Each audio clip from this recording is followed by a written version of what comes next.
Hello, Manus MacLean here, and welcome back to Brain Drain Newsroom.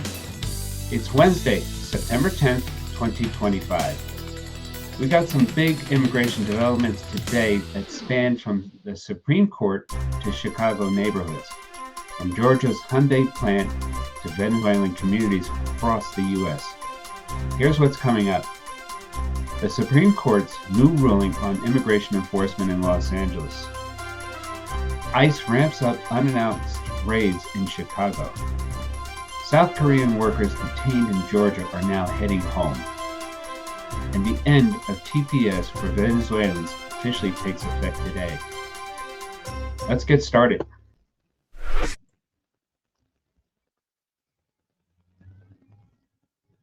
In a controversial 6-3 ruling, the Supreme Court has authorized expanded immigration raids in Los Angeles.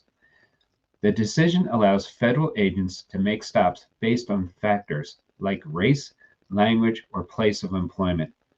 Critics, including LA Mayor Karen Bass and Governor Gavin Newsom, have called it legalized racial profiling. Justice Sotomayor, writing in dissent, warned that the ruling erodes core Fourth Amendment protections. For many in Southern California, this means daily life has just changed. Walking to work, waiting for a bus, or speaking another language in public can now trigger suspicion.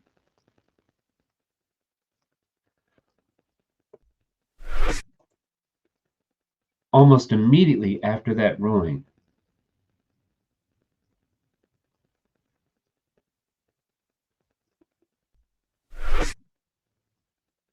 ICE launched what it calls Operation Midway Blitz in Chicago. Federal agents arrested dozens of undocumented individuals said to have had criminal records without notifying local leaders in advance. Chicago Mayor Brandon Johnson condemned the raids as fear-driven and politically motivated. DHS, on the other hand, defended the operation, claiming it was a matter of public safety. But here's a broader issue. When raids happen unannounced, without coordination, it doesn't just target individuals. It shakes entire communities. Parents are afraid to send kids to school. Workers fear commuting, and trust between local government and residents erodes further.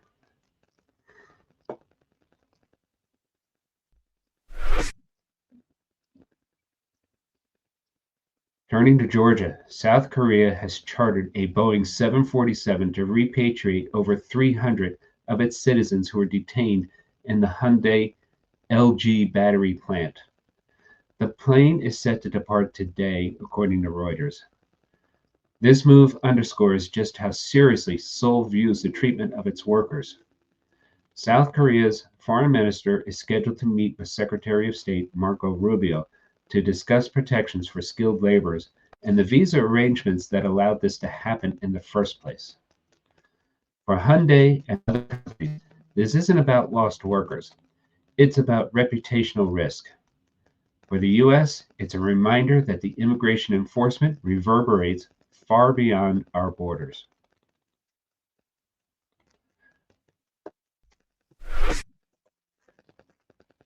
Today marks the expiration of temporary protected status, TPS, for Venezuelans.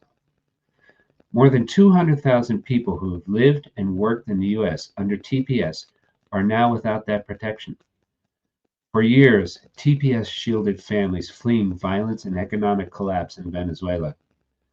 Without its expiration, they now face deportation orders or the need to scramble for another legal pathway. Advocates warn that ending TPS could devastate families who have been here for years. They're paying taxes, building businesses, and raising U.S.-born children. So let's break this down. Supreme Court rule, it changes the rules of engagement, turning identity itself into probable cause.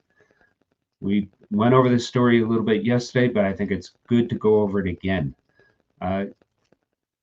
Government agents no longer need probable cause to stop you and demand ID. The Chicago raids, it shows how quickly rulings can ripple outward, setting off enforcement actions in other cities. We now know that there's actions going on in Boston, I believe, obviously, Los Angeles, Chicago. I think New Orleans is the next target. So let's just see what happens. South Korea's response. A clear example of how immigration is not only domestic policy, but foreign policy. These workers came here with the belief that their paperwork was in order and legal. Apparently, there was some sort of debate about that, but they did not come here with any intentions, and I believe wholeheartedly that Hyundai didn't send them here thinking that they were illegal. TPS expiration, a human reminder. Families who have built lives here now face an uncertain future. Immigration policy isn't just about laws, it's about how those laws reshape communities, economies, and international relations. Wondering what you can do? Here are 3 steps. Donate. Keep independent reporting alive.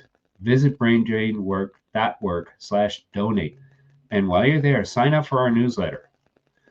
Volunteer. Translation, legal aid, mentoring.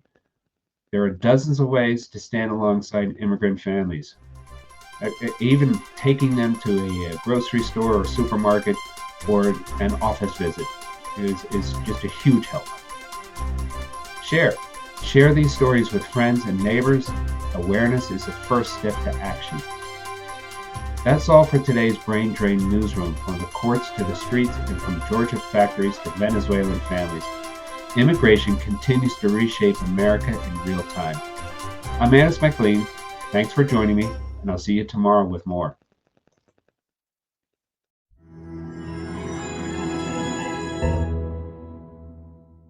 Thanks for tuning in. We hope you enjoyed this and maybe even learned something new. If you did, don't just vanish into the algorithm. Hit like, subscribe, and follow us on social. It's the easiest way to support our work and make sure you never miss what's next. Want to stay in the loop without relying on big tech's mood swings? Sign up for our monthly newsletter. And if you've got the means, donations of any size keep our programs running strong. As a 501c3, your gift is tax deductible where the law allows. Together, we can turn Brain Drain into America's next big breakthrough.